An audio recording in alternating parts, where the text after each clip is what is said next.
Le parti Lumimbiste Unifié, PALU, d'Antoine Gizenga, un des pères de l'indépendance de la RDC, s'est-il fait duper par la plateforme Majorité présidentielle, MP, conduite par Joseph Kabila. Les observateurs avertis de la situation politique de la RDC qui ont suivi de près l'évolution du partenariat entre la MP et le PALU conclu peu avant le deuxième tour de l'élection présidentielle de 2006 ont tendance à répondre par l'affirmative. La présence des députés du PALU lundi à la ferme présidentielle de Kingakati dans la banlieue est de Kinshasa à la rencontre entre le président Joseph Kabila et les députés de la MP est un signe éloquent qui contredit des déclarations tonitruantes de certains collaborateurs de Gizenga.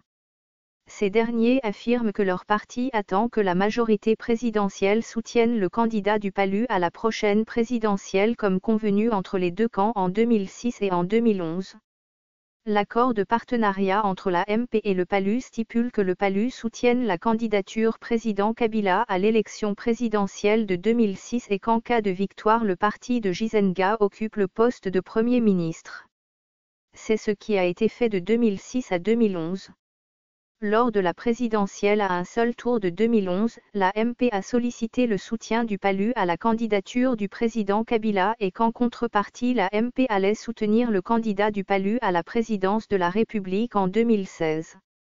Certains cadres du PALU, se rendant compte que la majorité présidentielle n'allait pas respecter l'accord conclu avec leur parti, se sont permis de prendre ouvertement l'initiative de s'approcher de l'opposition en prévision de prochaines élections générales de décembre 2018.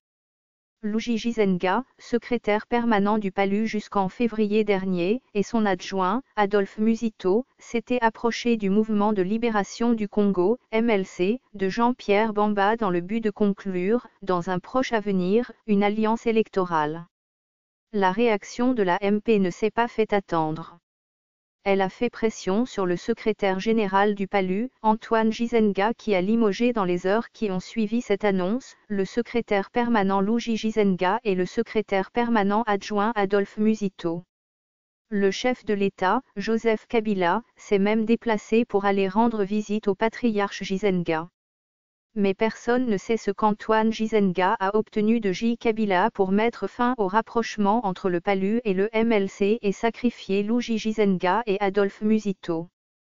Certains observateurs pensent que la MP profiterait de la faiblesse physique du vieux patriarche compte tenu de son âge très avancé, 93 ans, pour le manipuler. Tout laisse croire que le PALU a été roulé dans la farine par la MP qu'il a utilisé comme son marchepied. Ce fichier audio a été créé par Panopreté Basic, vous pouvez le télécharger sur www.panopreter.com.